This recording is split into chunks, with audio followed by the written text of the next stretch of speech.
নমস্কার, আমি সঙ্গমিত্রা। আমার এই সহজ রান্না চ্যানেলে আপনাদের সবাইকে স্বাগত। আজ আমি বানাচ্ছি পুর ভরা চাল কুমড়োর বড়া। আপনারা খুব সহজেই বাড়িতে বানিয়ে নিতে পারেন এই পুর ভরা চাল কুমড়োর বড়া।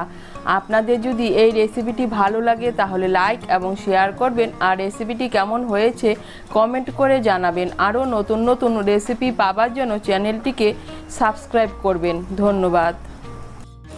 এখানে আমি একটা ছোট সাইজের চাল কুমড়োর হাফ ফালি কেটে নিয়েছি।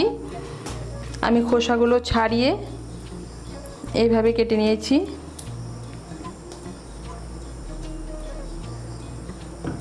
আমি দেখিয়ে দিচ্ছি কিভাবে কাটবেন। খোসাগুলো ছাড়িয়ে এভাবে টুকরো করে কেটে নিয়েছি। এখন পুরটা ভরার জন্য মাঝখানে আবার আরেকটু কেটে নেব।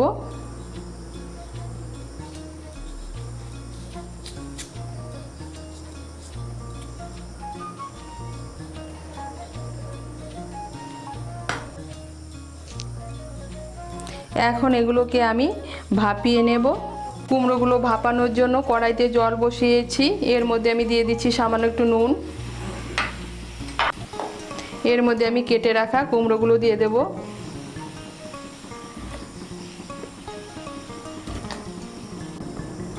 এখন আমি কুমড়োগুলোকে 3-4 মিনিট ভালো করে ভাপিয়ে নেব। কুমড়োগুলো সেদ্ধ হতে হতে এদিকে আমি একটা মশলার পেস্ট তৈরি করে নেব। তার জন্য আমি নিয়েছি 1/4 কাপ নারকেল কোড়া, 1 বড় চামচ নিয়েছি পোস্ত, 1 ছোট চামচ নিয়েছি কালো সর্ষে, আর নিয়েছি 2টো কাঁচা লঙ্কা। এগুলো দিয়ে আমি একটা পেস্ট বানিয়ে নেব। এই দেখুন, কুমড়োগুলোকে 4-5 মিনিট ভাপিয়ে নিয়েছি। কুমড়োগুলোকে লক্ষ্য রাখতে হবে খুব বেশি যেন সেদ্ধ না হয়ে যায়। এখন আমি কুমড়োগুলোকে নামিয়ে নেব। নামিয়ে জলটাকে ঝরিয়ে কুমড়োগুলোকে ঠান্ডা করে নেব। এই দেখুন, সর্ষে, পোস্ত, নারকেল আর কাঁচা লঙ্কাটাকে আমি বেটে নিয়েছি। এখন এর মধ্যে দিয়ে দেব স্বাদ মতো নুন,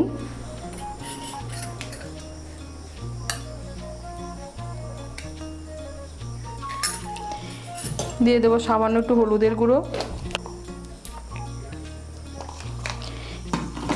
দিয়ে দেব সামান্য একটু চিনি।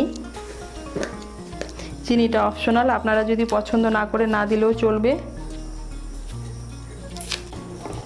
সমস্ত উপকরণ ভালো করে মিশিয়ে নেব। সমস্ত উপকরণ মিশিয়ে নিয়েছি আর তৈরি হয়ে গেল পুর।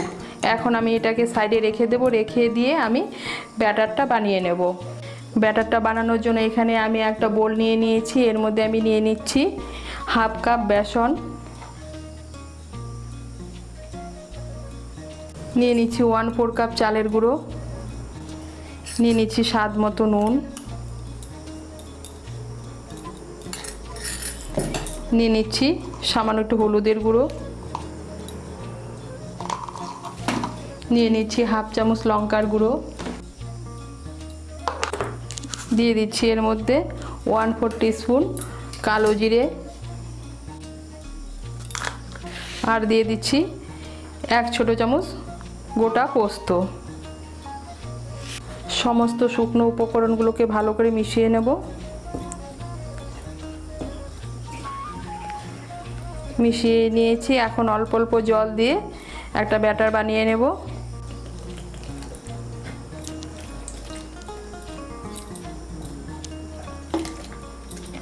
এই দেখুন, সমস্ত উপকরণ মিশিয়ে নিয়ে একটা ব্যাটার তৈরি করে নিয়েছি। ব্যাটারের ঘনত্বটা হবে এরকম, একদম ঘনও না একদম পাতলাও না।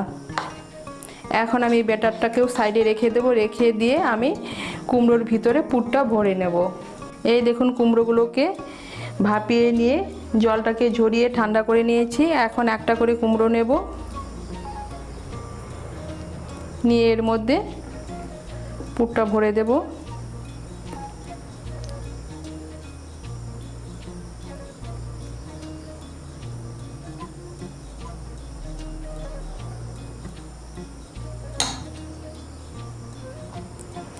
দিয়ে মুখটা বন্ধ করে দেব।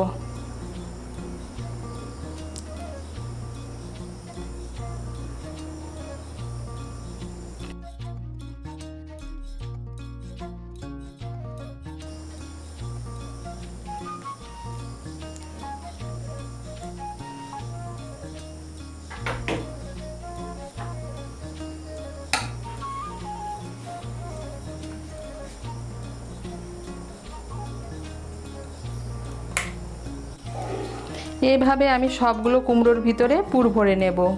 সবগুলো কুমড়োর ভিতরে পুর ভরে নিয়েছি। এখন আমি কুমড়োগুলোকে ভেজে নেব। কুমড়োগুলো ভাজার জন্য আমি তেল বসিয়েছি, তেলটা গরম হয়েছে। এখান থেকে আমি 1 বড় চামচ তেল এই ব্যাটাটার মধ্যে দিয়ে দেব। গরম তেলটাকে ভালো করে মিশিয়ে নেব। মিশিয়ে নিয়েছি। এর মধ্যে দিয়ে দেব বেকিং সোডা। এর মধ্যে আমি দিয়ে দিচ্ছি 1/4 টিস্পুনের থেকেও কম বেকিং সোডা। বেকিং সোডাটাকে ভালো করে মিশিয়ে নেব। মিশিয়ে নিয়েছি। এখন আমি বড়াগুলো ভেজে নেব। বড়াগুলো ভাজার জন্য তেল বসিয়েছি, তেলটা গরম হয়ে গিয়েছে। এর মধ্যে আমি বড়াগুলো ভেজে নেব। আমি একটা করে পুর ভরা কুমড়ো নেব, নিয়ে ব্যাটারের মধ্যে এভাবে ডুবিয়ে গরম তেলে দিয়ে দেব। আমি আর একটা দিয়ে দিচ্ছি। আঁচটাকে মিডিয়াম করে বড়াগুলো ভেজে নেব। আঁচটাকে বাড়িয়ে দিলে ভিতরে কুমড়োটা সেদ্ধ হবে না, কাঁচা থেকে যাবে। তাই আঁচটাকে মিডিয়াম করে বড়াগুলো ভেজে নিতে হবে। আঁচটাকে মিডিয়াম করে আমি বড়াগুলোকে দুপাশে লাল করে ভেজে নিয়েছি। আর তৈরি হয়ে গেল পুর ভরা চাল কুমড়োর বড়া। আপনারা এইভাবে পুর ভরে চাল কুমড়োর বড়া বানিয়ে খেয়ে দেখবেন, খেতে কিন্তু খুব ভালো লাগে। এইভাবে আমি বাকি বড়াগুলো ভেজে নেব। আর তৈরি হয়ে গেল পুর ভরা চাল কুমড়োর বড়া।